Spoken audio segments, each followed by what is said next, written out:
Hi, I'm Ron Simone. I'm two parts to my question. The first is I'm a homeowner, so I get a lot of people coming to our front door asking for solicitation. That's part one of my question, or setup of my question. Second part is I'm a career marketer, and I find knocking on the door to be a frustrating part of contributing to charitable causes, yet I love playing sweepstakes and lotteries. Two parts now to the question. What can be done to make our governments understand that more people might participate in the charitable sector if their playing of those games were tax deductible or had more tax advantage? And the second part is, what might be the next marketing breakthrough that generates more funds for what you're trying to do? Well, you've got the big lottery, Paul. Hey, man, we love lotteries. The largest private source of funding for cancer research in Canada are lotteries. So I'm not saying that whether that's a good idea or a bad idea. Princess Margaret's one of the top 5 cancer research centers in the world, and you know what? That excellence has been built on selling lottery tickets. Now, whether that's something we should take pride in as Canadians or not, I'll leave that up to you in your own individual judgment. But lottery ticket sales and lotteries have helped provide the core funding for our research enterprise. Looking at novel ways of raising funds, most not-for-profit boards are very risk-averse. Every time we run a lottery, we take an enormous risk. When we launched the Ride to Conquer Cancer, we decided that we were going to take on a $3 million investment in marketing and infrastructure. When we took on the Weekend in Breast Cancer, same thing. Our board, we raise a lot of money and we're successful because we take risks. And one of the most difficult things is finding a board that will agree to take risks, because without taking risks, you won't raise a lot of money. In terms of the tax deductibility, there's already lots of lottery tickets sold, and the prizes are tax-free.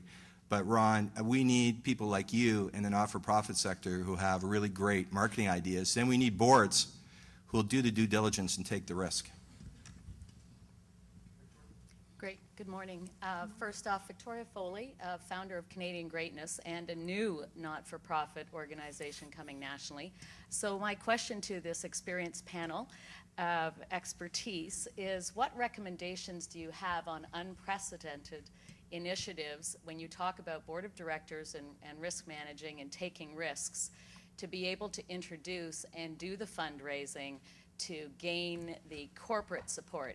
I love the passion. I'm an entrepreneur, so this is very familiar to me. I'm not afraid of any of it, going and down the road of the fundraising and the asking. But at the same time, the large engine of success in changing the world is oftentimes driven by a lot of corporate decisions, and sometimes they're not as enthusiastic and don't see it as an invitation to change the world, but they see you coming and start the eyes to the floor and walking quickly into their office to close the door, which we've seen in politics, of course, Rocco. But it's important to, I guess, as a newbie on the road, to ask, what recommendations do you have for that kind of innovative ask? I'll take the first crack at it. So while Participaction was around for 30 years, we just relaunched in October of 2007. And so when I took it over, it was a startup. So it wasn't really a newbie, but it was a startup. I've run 3 organizations. It was the first startup that I'd tried. And so we had no office, no employees, no strategy. So I was operating out of my home. My business cards had my home address. And during the day, I was out speaking with everyone in the private sector that I knew, asking for a great location with a great rent, for furniture for our new office that we didn't yet have. I was reading leases in the middle of the night, and during the day, though, trying to raise money. And I do think it is a little bit of what I said earlier. It is always trying to figure out, how would great Canadians help that private sector person or organization meet their business objectives? And whether that's from a marketing perspective or a sponsorship perspective, that's the approach that we've taken from day one, and it seems to be working. And so actually people are letting us in their office because, again, I think that sponsorship sometimes has a greater ROI than marketing in some respects, except of course with Belladonna. And so that we've just been working off that premise and talking business language and appealing to their business sense and meeting objectives, particularly in these tough economic times. So private sector organizations need something that gives them a better return on investment than they did last year, for example. Thank you. The question I wanted to ask, and it's a bit of a variation of the question from the lady a moment ago. I spent 20 years in the for-profit sector, made the move about 4 years ago, would not go back for all the tea in China. That said, when I was making the transition, I asked many of the same questions, and one of the responses that I got, I wish I could remember who said it. They said very sagely, you know, Jeff, they said, you don't have to make the move to make a difference. Somebody's got to make the money to donate it. And I wondered if you could say something along those lines. You know, enjoying your life and adding value to the world is about building successful companies, providing employment, being fair to your employees, inspiring people. And the not-for-profit world is totally dependent on basically high net worth individuals and individuals willing to give, as well as people who are willing to write those $50 and $100 checks.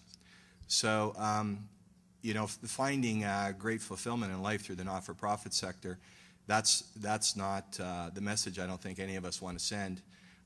It is a great place to work as an option. But I agree with you. You know, if you're doing good work in the private sector, if you're an entrepreneur, if you're creating jobs and wealth, then you're already serving society. Question at the back, and I have one here. My name's Michelle Mackay, and I run a communications and design firm. And historically, we've donated services for not-for-profit. And my question is really two parts. First of all, if you look at your organizational chart in a not-for-profit, I'm wondering what's the biggest area of need if you consider finance, communications, marketing, operations? And the second thing is the corporate sector in marketing has been the whole buzz right now is community and social marketing and interactive. And I have to commend everybody involved in not-for-profit because I think you've really been early adopters in that area. I think it's amazing what you've been doing online.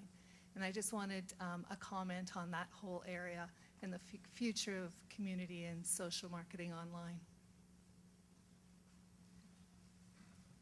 This was something the Heart and Stroke Foundation, corporate strategic alliances. Yeah. Well, I think in terms of the first part of your question, you know, where's the biggest need? It really depends on the organization because you've got tremendous variety among the 80,000, but to Paul's earlier point, everyone's earlier point, you've got to make the money to do any of the things, and so fundraising is always key. The next great idea, the next great concept. In terms of the social media, the partnering, one of the reasons the not-for-profit has adapted to it so quickly is we can't afford television. So we're looking for all kinds of options, and necessity is the mother of invention. But it is a powerful tool. What Paul's done in the Ride to Conquer Cancer, or what we do at the Heart and Stroke Foundation with 7 Summits, or with our Ride for Heart, which is coming up on June 7th, and I hope everyone will come, or at least donate to one of the people, is that ability to just send an email to friends and to fundraise peer-to-peer instead of knocking on their door, you knock on their computer. That has revolutionized small ticket fundraising in the not-for-profit sector. And there'll continue to be work on that front.